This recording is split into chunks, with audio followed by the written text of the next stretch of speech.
Hello y'all, welcome to another weekly wrap up. So we're here to, I don't even know what days we're covering, but whatever week I haven't covered yet is the week that we're covering. So the last one I put up was on Monday, January 8th. So we're going from the 8th to the 14th. Those are the days that we're covering. This week was a great reading week. We have quite a few things to talk about here. Actually, we have a lot of things to talk about for this week. Quite a lot. It was a very, like I said, it was a very, very good reading week. I also have a miniature haul for y'all, some stuff that I wanted to show you that I'm going to be reading actually within the next couple of weeks. And then we're going to talk a little bit about the stuff that I'm currently reading. So let's go ahead and jump in. Alright y'all, so as you know, I have a separate comic book, manga, and graphic novel channel, and so I'm not going to be talking about any of the stuff that I read this week. That was graphic novels and manga, but I will list them here. I actually didn't end up reading a lot this week because I was so focused on getting some other things done that I need to finish, but I did end up finishing Villains Are Destined to Die Volume 5, and I also ended up finishing Unfamiliar Volume 2. So I should be doing a mid-month wrap-up on that channel after this goes up, so you won't see this probably until later on in the week, that mid-month wrap-up. So be on the lookout for that video. I'm also doing a picture book wrap-up type of vlog thing, and I've filmed a couple of clips for that one already, and so I'm not going to cover or review the information that is related to those books, but I will let you know that I did read The Unstoppable Jamie, River of Mariposas, Mighty Mara, and then La Mariachi. So those were that I made it through this past week that you will see at the end of this month. So we're gonna go ahead and jump into what I ended up reading this week, and I try to go in order of like how things were read following my Goodreads, but I'm gonna go a little out of order because I'm gonna talk about two books at once because it just makes sense to talk about these two books at one time. Or you know what, no, I'm gonna go in order. Never mind, I'm just gonna go in order because that's the way that I typically do it, and it just helps me in terms of like going back and editing and stuff like that. We're just gonna do that. All right, so the first thing that I ended up finishing this week was Aru Shah and The End of Time. This is the first book in the Pandava series. This is a 5-book series. So this is one of the like original Rick Riordan Presents books. We started with Aru Shah and The End of Time being the first in that line, and I am so upset that it took me this long to read this book, and I've owned this book now for at least 4 years because I remember buying it during lockdown in 2020. So it's taken me forever to get to the point of reading this book, but I must say I really did enjoy it. It was a 4-star read for me. It follows a main character by the name of Aru Shah, and she lives in this museum with her curator mother. And Aru is an interesting character. She doesn't have a lot of friends, and she lies a lot. She's a bit of a liar, and she has that reputation, and she has a hard time making friends and keeping friends because of just the financial like disparities that she faces. Her mom not really being absent, she doesn't really know much about her dad, and so a group of kids from her school come to the museum to pretty much catch her in a lie, and they're recording her and everything, and she's pointing out this lamp, and she's like, it's a cursed lamp and you're not supposed to light it, and they're like, oh, we don't believe you, and she's like, watch me prove you wrong, and it's the lamp of Bharata, and she's not supposed to light it. She lights it, and when she does this, she releases the sleeper who releases this curse of time in which everyone is frozen. So she has to go on this journey and finding the 5 Pandava brothers, which are from the well-known Hindu epic poem, the Mahabharata, which I'm probably saying that wrong, so just bear with me there. And it's a whirlwind of an adventure. It's extremely fast-paced. It's so many different gods and goddesses introduced in this, and I'm not as familiar with Hindu mythology as I am with like you know, Greek and Roman mythology, which kind of was a slap in the face for me in terms of like a wake-up call of not being familiar with other forms of mythology and folklore. And it'll make you feel some type of way knowing that you don't have that familiarity the way that you should. But I love that Chachki really pushed me to step outside of my own knowledge and to get to know something that was culturally different than what I was, you know, used to. And there's an awesome guide also in the back with all the gods and goddesses, just in case you need a point of reference, which I did use quite a bit because I needed to have that point of reference. This was also, I think, a great example of dealing with a character that's not always likable. Aru Shah is a very, very difficult character, y'all. Like, she is not the most likable character in the world, which is perfectly fine. I mean, I completely get it. She doesn't have to be the most likable character, but I think that I appreciated that she got this opportunity to grow, because we know that she's struggling as a character because of the absence of her mother, being unable to make friends. You know, there's some confidence issues there, but through the course of the novel we get to see her kind of mature and grow a little, and I love that she got to do this with the assistance of another character that she ends up meeting by the name of Minnie, and also their like it's like, he's not really their caretaker, but he's kind of like their guide, Boo. He's really, really cute. And in context of getting to know him as a character, you'd be like, yeah, he wouldn't appreciate you calling him cute, but I think he's so you think he's so adorable. But you get to see Minnie and Aru really interact with each other in a way that benefits Aru, and it makes her engage in a lot of self-reflection in a way that she really hasn't done so before. There were some twists and turns in this one as well that kind of had me like shooketh, okay? Because there was a twist when we figure out who the sleeper is that had my jaw on the floor, because I said, all right, so now that we know who this person is, how is this gonna move forward? Because that's a heck of a reveal. But I mean, think overall this was a very, very strong entry into the series. It was a little slow at first. I had a little bit of a difficult time getting into it, but once I was in it, I was completely in it. And it has a very intense, chaotic energy about it, but I think it also matches Aru's personality, which is very intense, chaotic, all over the place. There are bits of humor woven into this, and I just could not wait to dive into the second one, which I actually did end up finishing, and I will talk about in a second. Oh Lord, y'all, for this next one, I literally found my worst book of 2024. This is my first 1-star book of 2024, and y'all know how I am. I'm pretty good at giving out like 2-star reviews, right? 3 stars, I gave out a lot of 3 stars, and then it gets kind of dicey once we get to 4 and 5 because I'm very stingy with that. I did not expect to have my first 1-star review so early in the year, but here we are. And that is because I ended up finishing Go Ask Alice by, not anonymous, this is by Beatrice Sparks, who is a therapist. And this is part of my reading YA Blast from the Past project. So you're gonna see the vlog that contains all of my feelings about this book probably on Thursday. I'm hoping to get it out on Thursday because I am wrapping up some of the final bits and pieces of that vlog. But y'all, I hated this book. I hated this book so much. And you are going to hear me rant and rave, and I don't want to rant and rave too much here because I don't want to take away from it, but I just want you to know that I hated this book with a passion. We're following a main character who gets mixed up with a crowd, right?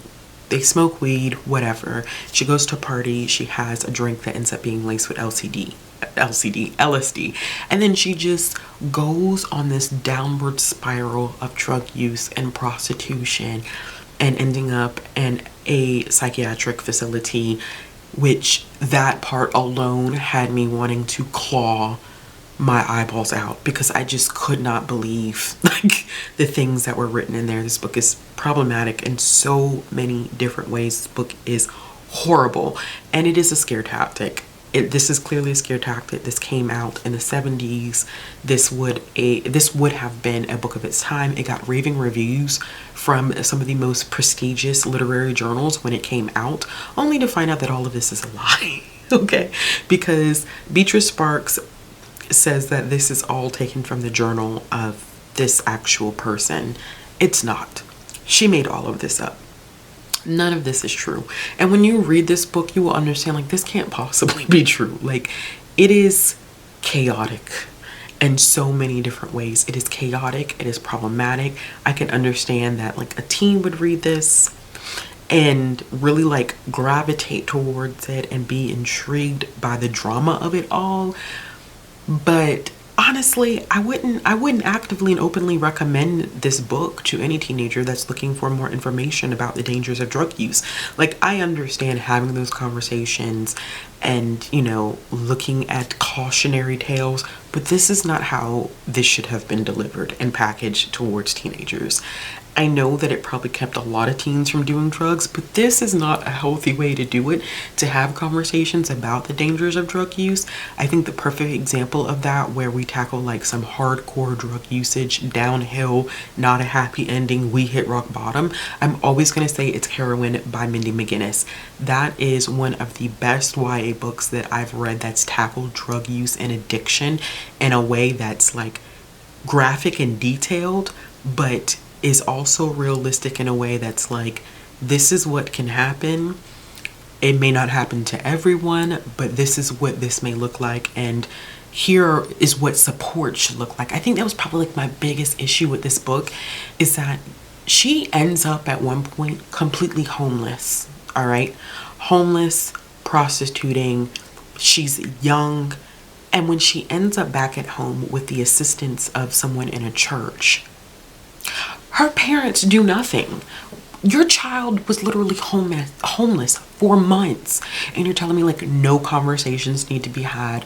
We don't need to think about getting a help from a doctor. I don't know, like 70s therapy, you know, we might be looking kind of dicey there, but you do nothing.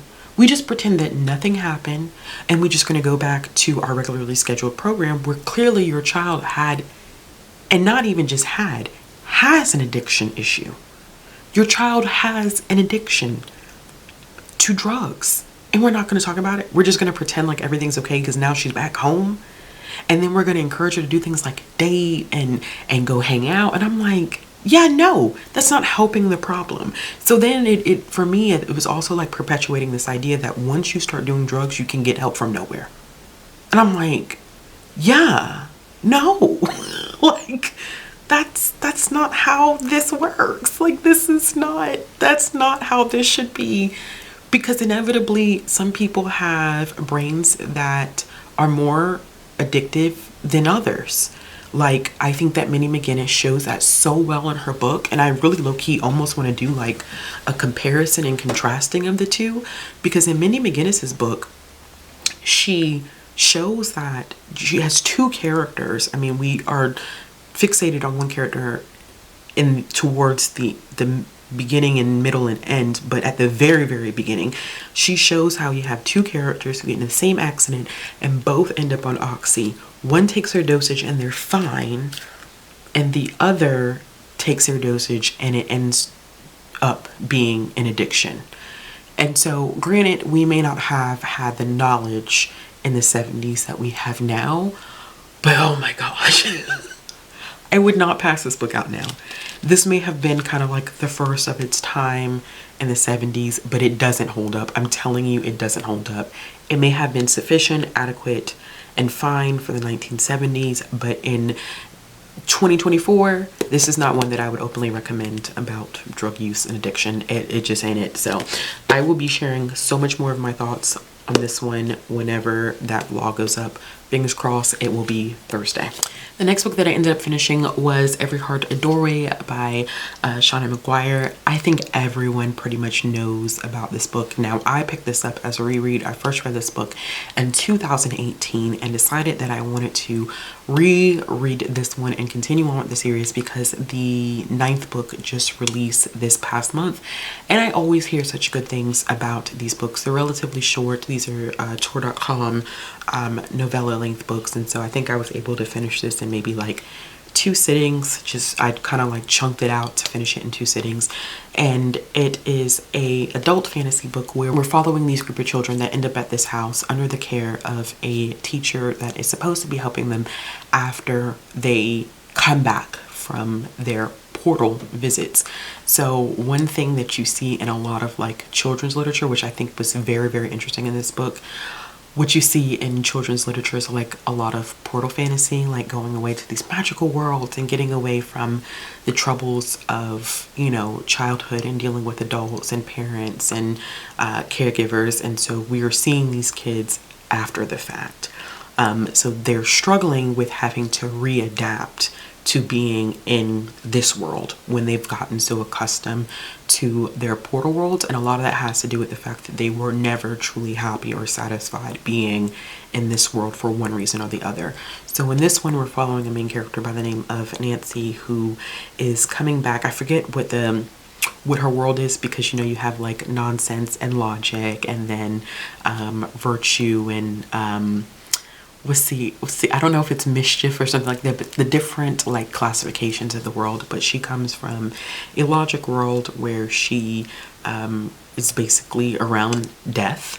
And so you see that like impact when she comes back into this world. She loves darker clothes, not really like the frilly pink, and that's what her parents want her to be. And she's like, yeah, no, that's not who I am. Like, I want to go back to my world. And I think that was so interesting about this is that a lot of the kids who are here, or all of the kids that are here, and I'm trying not to spoil it, but, you know, they have this desire to go back, and there's a likelihood that they will never go back. Some kids do end up going back, but most don't.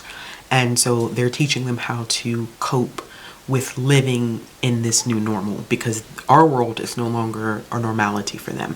So for me, what was interesting is I had forgotten so much about this book since the last time I read it. I mean, it's been 6 years, and I ultimately forgot that this starts off as like a kind of, it's not a reform school, but just like a boarding school to help them reacclimate themselves.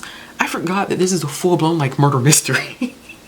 And so when the first murder happens, I was like, oh yeah, this is definitely a murder mystery. And then when, granted, it started to come back to me because I was able to put it together. I was like, oh yeah, I remember who did this.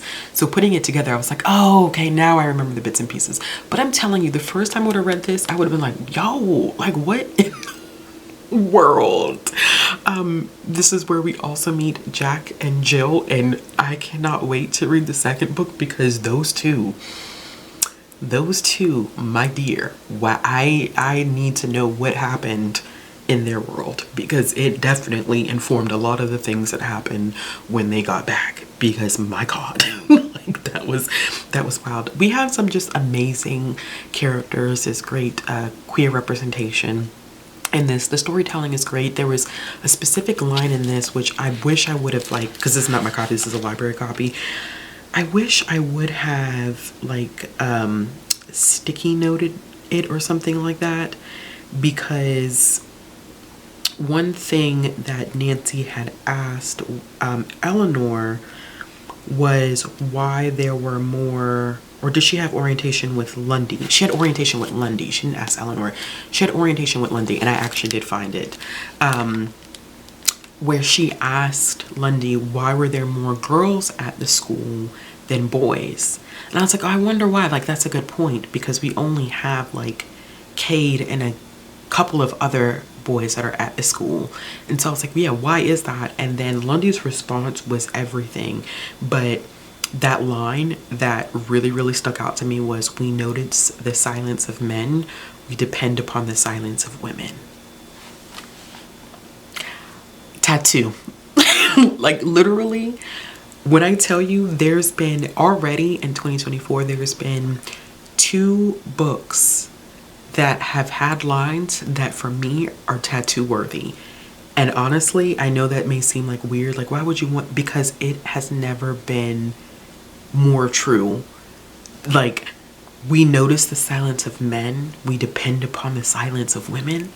Like, oh, I love that quote. I'm gonna write that one down, because that's one of my favorite quotes of 2024 as well. Like, this was good. I really enjoyed it. I ended up giving this one 4 stars, and I'm excited to jump into the next one, which, Jack and Jill. Goodness gracious. Okay, so the next one I have is a part of my attempt to start adding more adult fiction to my repertoire. And that's not to say that, you know, I'm moving away from middle grade and YA, because clearly that's not it. But I do find that I have steered myself away from adult books, and I do like to read adult books. And it's always interesting for me to start reading now books that are targeted towards me, because I review middle grade and YA and children's and picture books very, very differently than I do adult books, because my expectations are on a completely different level, because I am the target audience for that. And so I have been picking up random titles here and there, and one of the and I should say like adult literary fiction, historical fiction. I'm trying to clearly pick up more adult fantasy, but that's going to be a little bit more of a journey for me. But I definitely need to dive back more into adult literary fiction and historical fiction. I really do enjoy adult historical fiction. And this next one is kind of a mix of both, and that is Goldenseal by Maria Hummel. Now, this was one that I had randomly picked up because I was interested in it, and I made it a part of my new release live. So if you didn't know, every month I go through the new releases for the next month or the following month, and this was one that I covered back in December. And I thought it was interesting because it follows, it's a friendship breakup type of novel. And I'm always interested in novels that explore friendship breakups, because I think sometimes we forget that a breakup between friends can be just as hard, if not harder, than a romantic, you know, relationship breaking up. And in this one we follow two main characters, Lacey and Edith, and they have not spoken to each other in 40 years. It is in the 90s at this point. They have not had contact, and they have this major falling out, and you as a reader don't really know why they have fallen out until you start reading the book. And what's interesting about this one is it's comped as A Gentleman in Moscow meets My Brilliant Friend, which I have read My Brilliant Friend, and so it does kind of have that feel to it. I'm not too sure about A Gentleman in Moscow because I haven't read it, but this one takes place entirely in a hotel. In the present time, it takes place in a hotel. And so we have Edith coming to visit Lacey. They're older, much older now, and Lacey lives in the hotel. And when they finally get the opportunity to sit down and talk, we get to better understand like why they fell out. And it's told in parts and like flashbacks of sorts. And so I thought that that aspect was really interesting, because knowing me, I think I would have been kind of, I don't want to say bored, but I probably would have been frustrated with the idea of it simply just taking place in a hotel and it's just that one conversation. But I think because it included flashbacks that took us to other places, it made it more interesting and dynamic in that way. I loved that we got to learn more about the historical and cultural events that impacted their relationship. We got to know a little bit more about them. And when I tell y'all the reasons why these two fell out is messy, it's messy. But I think it's also one of those things where breakups are never black and white, or they're not always, they never black, sometimes they are black and white, but they're not always black and white. Friendship breakups are not always black and white. And this is one where we get a little bit of gray area where you're kind of like, yeah, that was messed up. But then it's like, you understand why this person made the move that they made. So a lot of the actions that are done on both sides, you can understand. It's like an explanation of their behaviors, but it's not a justification of their behavior. So I thought that was really interesting. A couple of issues that I think I had with this one was that we spend a lot of time getting to know Lacey. I feel like there was a lot of background information given to Lacey, and we don't get as much with Edith. And so it felt uneven in their narratives, where I felt like I could connect with Lacey more because I knew more about her, whereas with Edith it was like it was very surface level, and she had a very, very traumatic childhood. So this definitely has like content warnings for childhood abuse. There's content warnings for discussions of miscarriages as well. And I felt like I couldn't connect with Edith as much because I didn't know as much about her. And so it felt like it was a little uneven. And I'm not too sure if that was the intention of the author or not, but it was something that I picked up on because I was like, dang, I want to empathize with Edith more, but then at the same time, I don't really know her as a character. Another thing about this too is that there were some sections that were a little bit slower than others. So some sections it was like, okay, wow. Especially I think the more that we got into the conversation between the two of them, that's where it really, really picks up, because you're getting into the nitty-gritty of why they take issue with each other, and you know, what specific events kind of led to the demise of their friendship. But then there were other parts where it was a little bit slower, and so it was just kind of like, you know, I was like, I genuinely want to give this a try, and so I'm going to stick with it. But I will say that one of the most beautiful things about this book is that you can tell, regardless of the anger and the hurt on both sides, they love each other.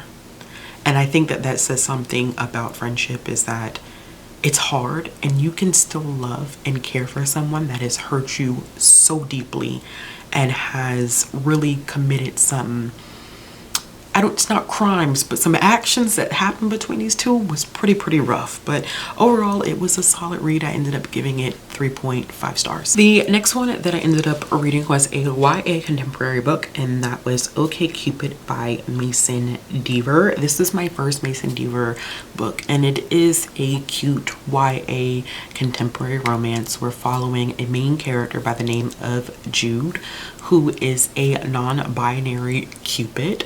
And at the beginning of this novel, we quickly find out that Jude has gotten themselves into some trouble, because as a Cupid, they are not supposed to get like overly involved with humans. And Jude in the past had fallen in love with a human, and it messes things up. It causes some issues when that happens, and so they get another assignment where they are supposed to go to high school and reunite these two close friends who have fallen out, and it is their destiny to fall back in love, or fall in love with each other. And so Jude is determined to prove that they can handle this and that they will not get overly involved as they have in the past. Of course, when Jude meets one of the potential individuals that's supposed to be in this romantic relationship, they quickly find themselves in a situation where they're like, not again. This was really cute. I think that it was, for me, it definitely was, like I said, a solid read. I think that there were two major things about this book that I really did enjoy, and that was the fact that we have some very positive queer and trans representation, right? I think that Mason Deaver did a wonderful job in tying in relevant conversations about the experiences of queer and trans people without it being like a bombardment of struggle. Like, we are dealing with very happy and joyful individuals and experiences, and that's not to say that they don't have like conversations that do showcase like how they feel and the struggles that they've had. Like, Rui is trans mask and he is happy but still struggles with this like idea of like being the first to do certain things at his high school. Like, I don't want that label that's constantly like, oh, I'm the first the first trans person to be a part of this team. Like, he struggles with a little bit of that, and like their experiences and comparisons to het cis people, but the conversations are like in depth but not like downtrodden. I hope I'm explaining this right, because I do not share the same identity as either one of these characters, but it just was nice to come across a story that was just joyful and pleasant. And I also like that Mason allowed Jude to really question their like space and being a part of like this Cupid world, because a lot of Jude, I think, is like, okay, I don't know if this is my destiny. I don't know if this is what I'm supposed to be doing. Like, this is what I was born and told that I'm supposed to be doing, but is this something that I genuinely want to do? And so it's a refreshing look at creating and carving out your like own path, and you know, following your own heart, what you want for yourself in the future, as opposed to following the path that everyone expects you to follow. And Jude pushes back hard. I mean, they push back pretty hard on these expectations that have been set forth for them as a Cupid. And Jude is pretty much like, yeah, but why? Like, why am I supposed to do this? Like, how do you know that this is what I'm supposed to be doing? And I like that. I like that questioning authority, because I think a lot of times we don't teach our kids that. We teach them to obey and respect authority instead of questioning. And you can see how that's this country. This country is a perfect example of not teaching the skills to be able to question authority in a way that's tactful and productive. You know what I'm saying? And I think that is showcased through Jude's character.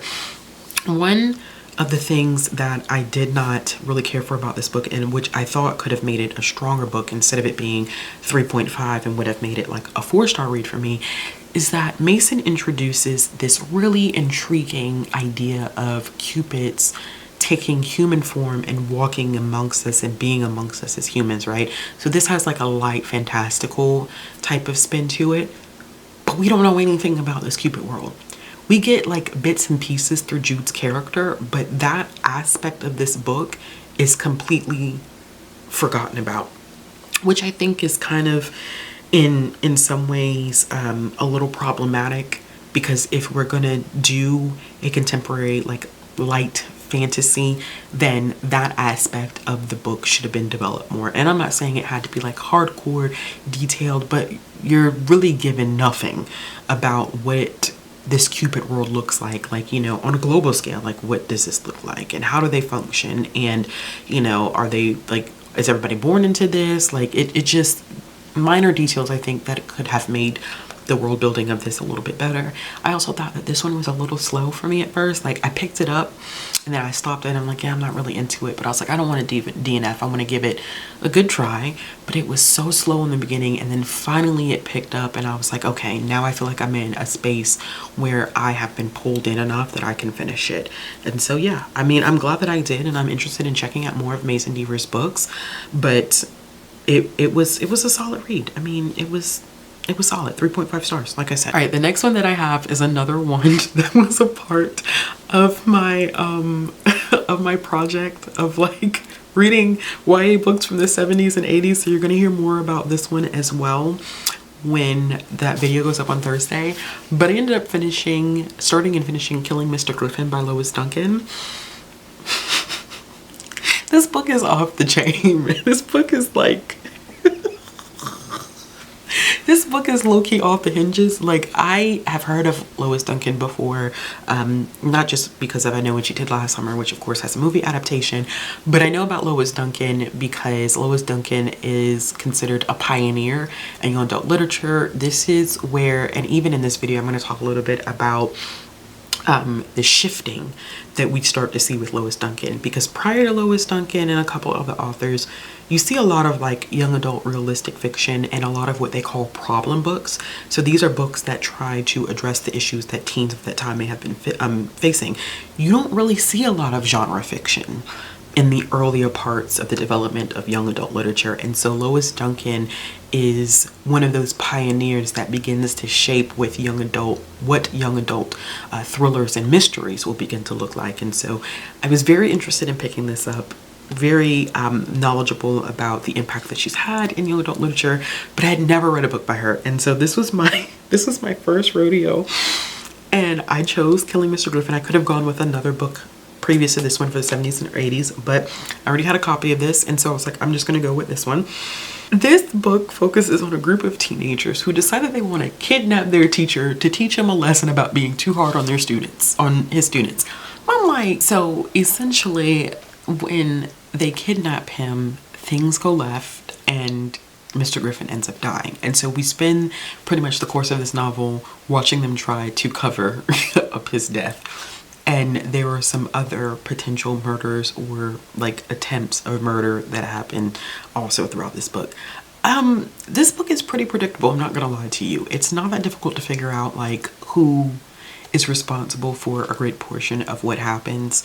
But I think that one of the things that I did like about it is that, as silly as it may be, like parts of this were low-key like fun and engaging on an entertainment level. I think that Lois Duncan did an interesting thing in terms of like an authorial decision that I didn't think I was going to like, which is profiling each one of the characters to give us a little bit more background about like their family and their personalities and what they're dealing with at home and how that could potentially make them the suspect. I thought that that was pretty interesting because it does give you indications on who could be most responsible for everything that's happening. But there were some things that they decided that was like very much so teenage decisions, like clearly frontal lobe not fully developed, because they were doing stuff and I was like, y'all know that's not gonna work, right? Like like Sue is supposed to be the main character that I think we have the most empathy for, because she's the only one who's like, why don't we just tell the police we did it, like, and it was an accident. And I was like, no, we have to cover this up. And it's like, you're only gonna make it worse. You're only going to make it worse for yourself. And literally things just go downhill from there. This was a really quick read. I was not exactly happy with the way that some mental health things were handled at the end, and I think the writing is pretty simplistic and the dialogue is cringy at times, but I mean, it is what it is. I mean, this book was published in like 78 or 79. This is a reprint cover. What more could you expect? So I thought it was a solid book, but I'll be talking about this a little bit more in that vlog. I ended up giving this one 3 stars. The next one that I ended up reading was a middle grade nonfiction book, and that was Remember My Story, a girl, a Holocaust survivor, and a friendship that made history. This is by Claire Sarnowski.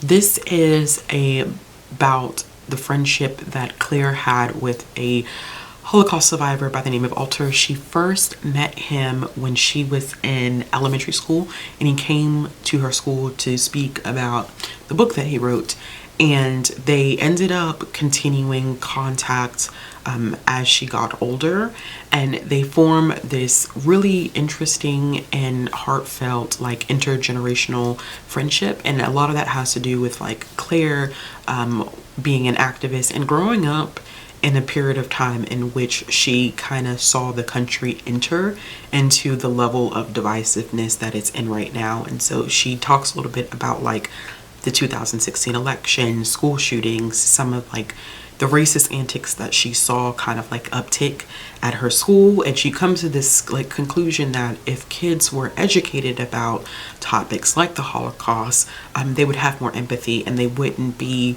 so quick to engage in these behaviors. And that's when she finds out that it's not mandatory. She's in Oregon, I believe she's in Oregon, and it's not mandatory for Holocaust to be a part of the curriculum. And so they go to the state senate in order to, you know, petition for it to be added as a part of statewide curriculum. Now, I thought that this book was extremely interesting for a number of things. Like, once again, that intergenerational like friendship is something that's really intriguing, and it really showcases that there's a lot of things that older people can learn from young people and that young people can learn from older people. And I think that it also shows like, you know, you can do advocacy at any age. I think that sometimes people feel like they have to wait till they get to a certain point in their life before they can engage in advocacy. And it doesn't necessarily even have to be on the same level as Claire. It could be just like standing up and doing the right thing and using your voice and wanting to make effective change. Even if it's small at first, you know, small changes lead to a greater impact over time. But I also think it's relevant in the sense that we are now seeing a lot of states push back against books about the Holocaust, teachings about the Holocaust, as well as, you know, Black history, slavery, like just the not so great parts of history. But, you know, saying never again means never again. We are in the midst of watching a genocide happen in real time. And you would think that never again should mean never again for everyone. And that's why I feel like this book is so relevant, in the sense that if people just knew what to look for, the propaganda, the messaging, you would know like what it would lead up to, and stuff like that could be prevented. But when you're not educated, when you don't know the signs and symptoms, when you don't understand that you should have empathy and compassion for people who may not have the same experiences as you, it leads to situations that we're in right now. And the fact that here in the US we are dealing with this battle of removing important aspects of history from textbooks, from classrooms, for the fear of making people feel uncomfortable. It's just kind of like, this is not an attempt to make people feel uncomfortable. But if you, and I love that Claire pointed this out in the book too, she said there are kids my age reading the Hunger Games. And that's a point that I think a lot of people have been making on social media, is that how do you enjoy books like The Hunger Games and you see things like revolutions and standing up and doing the right thing and pushing back against the system, and then when it happens in real time, all of a sudden it's just too much to handle. Get me from point A to point B, because the math ain't mathing for me at this moment. Like, I don't understand the logic in that at all, but I'm glad that Claire points this out. This definitely it's sad. This book is sad. It does not have in terms of the relationship between Claire and Alter, it is pretty sad, but I'm glad that she got the opportunity to kind of use her voice and write the book that she wanted to write. And if you have a middle grade reader that likes nonfiction, or if you want to explore more nonfiction but you think like adult nonfiction is just a little too intense, I always say like children's and middle grade nonfiction is a great place to start, and I would recommend this one. End up giving this one 4 out of 5 stars. And the last book that I ended up reading for the week was Aru Shah and the Song of Death. This is the second book in the series. There isn't really much that I can tell you about this one because it is the second book in the series, but I did give it 4 stars. And we literally are picking up right where we left off from the first one, except we get introduced to 2 new characters, which I love. I love the addition of these 2 new characters because they bring a different dynamic and energy to the group that we didn't see in the first book. And they, once again, these 2 characters push and challenge Aru a lot. And I appreciated it because once again, we are seeing Aru struggle with understanding the experiences of others, but not so much as she was in the first one, you know. And in this second one, I think she's becoming more aware of herself as a person and more aware of the experiences of people outside of her. This one was, I think, I gave them both 4 stars, but I think I like this one better because of the action in this one.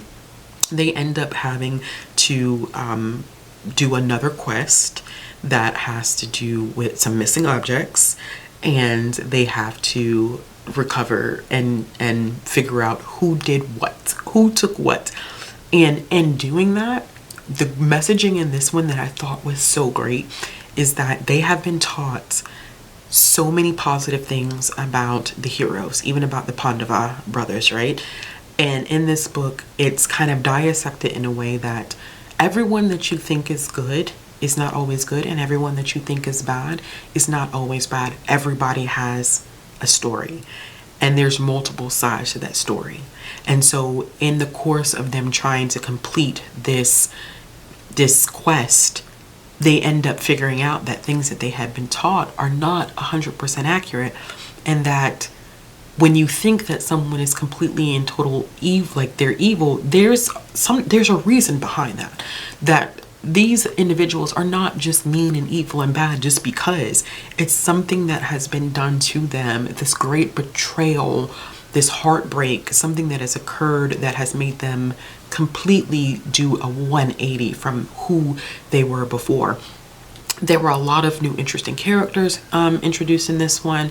There were a lot more like abilities that were introduced in this. Like Aru is, I don't want to even say whose daughter she is, because I mean you can kind of tell by the cover, and you find it out in the first book, in terms of like her soul father, not her biological father, which is, for me, that's always like a complicated thing, because like she'll say father, but then she'll be like, oh no, my soul father, which is like the god that is related to her, but not her biological father. This is what makes the series so, I think, so different from what I've been used to seeing in like Percy Jackson. and other stuff that Rick Riordan has done. But this for me, okay, let me tell you,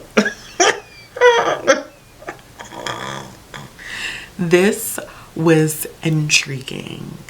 This was intriguing. Her abilities with water, that's all I'm gonna say. The crab says it all. It says a lot. But yeah, I really enjoyed this one, and like I said, I ended up giving it 4 out of 5 stars. Can't believe I waited so long to start the series, y'all. It's so good. It's so good. All right, now that that section is over with, now that I reviewed all the things that I've read, I'm gonna go back through too and make sure that I actually reviewed everything. And I'm actually, this forces me to keep up with my reviews on Goodreads, which is great. And so I just want to double check and make sure that I have covered everything that I read this week. Yes, okay, so I've covered everything that I read this week. We're going to talk about what I'm currently reading, because, and then we're going to do the book haul really quick, and then we'll be done. So I was currently reading The Glacier. I think I'm going to go ahead and put this one down, not because of anything bad or anything like that. I really didn't even make much progress in it, but I know that this one is due back at the library. Somebody's waiting on it, and I can always just come back to it. It's not like I haven't read the book before, or I don't know what the book is about. I just wanted to revisit it, but I can always revisit this at a later time. So I'm going to go ahead and take my bookmark out of this one, and I'm going to return this one to library, and you may see this one later on in the year for me. I also wanted to go ahead and say that I'm going to be focusing on 2 middle grade books specifically this week. I'm going to try to make it through Aru Shah and The Tree of Wishes, which is the 3rd book in the Pandava series, which I'm excited because we're supposed to be introduced to 2 additional characters in that one that I'm looking forward to meeting, trying to figure out where I should put these books. It's like a task and a half. I'm also going to go ahead and pick up The Lost Hero by Rick Riordan. This is the 1st book in the Heroes of Olympus series. This will be like my 2nd or 3rd time reading this. Who knows how many times I've actually read this book, but I want to go ahead and do my reread of the Heroes of Olympus this year, and so I'm going to go ahead and add this one to this week's TBR. I started reading an adult thriller, Midnight by Amy McCulloch. I am currently 129 pages in, so I'm almost 50% of the way in. This is another one that I highlighted as a new release that I was interested in checking out. This one is it's like a closed, I don't want to say like it's like a closed door type of situation, but everything that happens in this book takes place on this ship, and our main character Olivia is supposed to be going on this once in a lifetime journey with her boyfriend on the ship to visit Antarctica, where they're supposed to be dealing with like an art auction. He is a art dealer, and she does like the financial pieces behind it, but right before they are supposed to board the ship, he goes missing, and so she ends up having to do this by herself and run the auction, and she doesn't know why he's not present. I can tell you right now, I am pretty sure I know how this has worked out. I will talk about this more if I finish this upcoming week. I will talk about it more in next week's wrap up, but I am pretty sure I know exactly how this is all laid out, which kind of sucks because of the fact that I'm only 129 pages in, and I'm pretty sure I can figure out point A to point B what happens. This is also kind of slow in the beginning. Not much has happened. 428 pages in, and for a thriller, that is a problem. To be that slow and to be 128 pages in. First 50 pages, maybe I would give it to that. But 128 pages in and we're still moving at a snail's pace, that's not a good sign. So we'll see what happens. I plan on reading a little bit more of this tonight, and we'll see what happens. I do plan on reading Down Among the Sticks and Bones. That way I can go ahead and put the next, I'm going to read these in sets of 2. So I'm going to go ahead and pick this one up and read it, and then I will put the next 2 books on hold. I may wait until next month. I may do like 2 a month until I catch up to book 9, because I know that book 9 is going to be impossible for me to get my hands on right now, and I'm not going to rush to get through these. But I do want you to know that I am going to be put my bookmark. Oh, I already have a bookmark in here. I already started this. I'm going to restart this, because, or maybe I just randomly stuck my bookmark in here, because I'm like, why am I on page 12? I don't think I started this. Put it at the beginning, but I will be reading this one this week. One of my goals, like I said before, was to read something off of my shelf at least one thing off of my shelf a week. And I definitely did that this week. I read I read 3 books off of my shelf this past week, which is good. I'm happy about that. I'm getting books off of my physical TBR that I have not read and not just rereads. So for this week, technically, if I finish Aru Shah and the Tree of Wishes, that'll count. I'm not going to count The Lost Hero because I've already read that book, and so it's not an unread book on my physical TBR. But I've been reading a lot of like fantastical things and thrillers, and I'm just in the mood for romance. I'm just going to put it out there. I'm in the mood for romance, so I did pick one thing, and I know I had picked out Song of Blood and Stone by Al Penelope, but I wasn't in the mood for a fantasy romance this week, and so I didn't get to it. But I'm in the mood for just a straight adult romance. No fantastical, no sci-fi, just a straight contemporary romance. And I picked out Adam and Eva by Sandra Kidd. I don't know if I'll get to it, but I just perused my romance shelf, and this was one that stuck out to me. This is one that I picked up a long time ago. This was published in 1985, and I think that this is one of the first Black romances published by Harlequin. And so we'll see how this one goes. It's not long. Oh, maybe it is a little longer than I expected. So it's 250 pages, which is not bad, but we'll see if I get to this and how I feel. There was, in terms of audiobooks, I almost finished this book before I sat down to do this video, but I was like, I'm not gonna rush this. Like, it can just be on next week's video. So I did start listening to The Reckoning by Wade Hudson. I am, let's see how far I'm into this one. I'm 54% into it. I have an hour and 37 minutes left. I probably will finish that one tomorrow, but it's fine. We'll get to it when I get to it. In terms of audiobooks, I don't know what I'm going to read next. It pretty much is going to be whatever I get to. Whatever I feel like picking up this week in terms of audio is what I'm going to get to. I just wanted to kind of show you like the physical things that I have in front of me that I would be interested in reading. All right, and the last thing I wanted to show you was a miniature haul of some like stuff that I had gotten from some publishers this week. So the first one I have is Spin of Fate. This is by A.A. Vora. The author actually reached out to me. This is being published by Jan Putnam, which is imprint of Penguin Random House. This is a young adult fantasy that is coming out in May, and it's being tagged as Ember in the Ashes meets Avatar: The Last Airbender.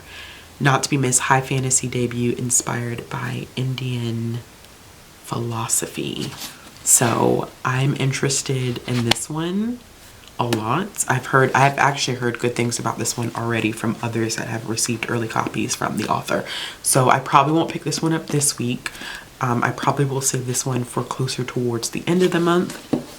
Same for this next one, which I'm super excited for. Now this one actually I may start this week because this one comes out in February. I feel a little bit better about waiting on this one a little bit because this doesn't come out till May. But this one comes out in February, and I was so happy. I was so happy when Simon used to reach out to me. They're like, "Do you want a copy of this book?" And I'm like, yes. And that is Tender Beast by Lizelle Samberry. Y'all know Delicious Monsters was one of my favorite books of 2023. And so I was so excited to find out Lizelle was writing another book, and I needed this book. This book was going to get read regardless. But the fact that they reached out to me and asked me if I wanted a copy of this book, you best believe I was all in. So this one actually may end up being read this week. I don't know. We shall see. We'll see. And the last one that I received, this is another one that I received from Penguin, and it is Beast of War. This is the third book in the Beast of Prey trilogy by Ayana Gray. Now, I'm supposed to be buddy reading Beast of Prey with Ray. One of the things that I think I should do first, mind you, is I need to finish The Gilded Ones and also whatever the second book is. I need to finish those two because the third book in that series is coming out. but I know that I'm supposed to read Beasts of Prey with Ray. And so probably the next coming weeks, this will come out. This is going to be released prior to me being able to read it because I haven't read the first two just yet. But I think I'm pretty sure this one comes out tomorrow. By the time this video goes up, this should be coming out tomorrow. So I am not going to get to this by release day, but I appreciate Penguin for sending me a copy of this final book, which is going to frustrate me so bad because I have the original Beast of Prey cover and now I have this cover and I don't have the second book. Child, I don't know. Like, I don't know. I'm weird like that. But anyway, y'all, that's it. I know these are always long videos, but I feel more comfortable like being able to do this than cutting my review short so that all of this ends up in one video for like a mid-month or a actual like monthly wrap-up. I just prefer it this way, but I appreciate you if you stayed this long. Let me tell you something, I appreciate you. Let me know in the comments below what books you ended up reading this week. If there's anyone in particular that you loved, anything that you didn't like. If you like this video, give it a thumbs up, click the subscribe button, hit the bell for notifications, and if you're looking for ways to support the channel, all the links will be down in the description box below. And my friends, I will be back with another one of these next week. Bye! I'm searching for the lost and found, but you don't care, you're unaware. Keep